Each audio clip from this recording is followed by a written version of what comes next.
an increasingly confident China,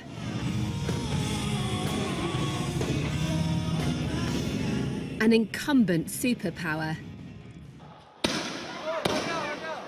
and a clash of values embodied by pro-democracy protests in Hong Kong.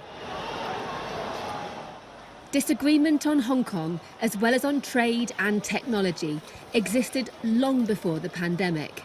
But experts say coronavirus has intensified the US-China standoff, raising the risk of what some see as a new Cold War. We might recognize Hong Kong as kind of the new Berlin, but whether Hong Kong is the West or the East Berlin is hard to say or guarantee. But it really depends on how we can stand up and fight back. In the UK, a sense of normality as lockdown rules are eased. But out of the sunshine, a serious rethink is expected of UK policy on China. Also on the horizon, a struggle for all states to unite or to accept the will of the strongest.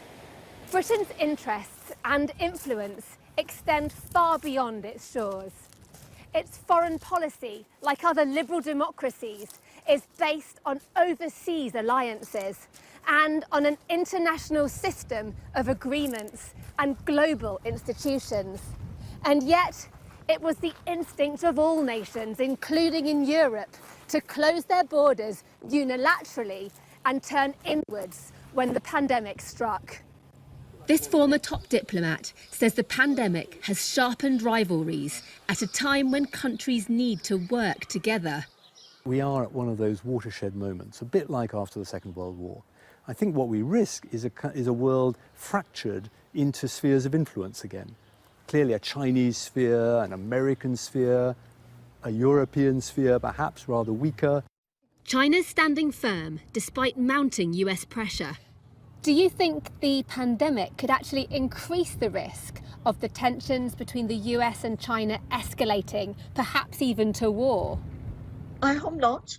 I hope the Cold War will not become a hot war. I think Chinese leaders continue to stress US and China should not decouple. We have a lot to learn and to benefit for our continued engagement.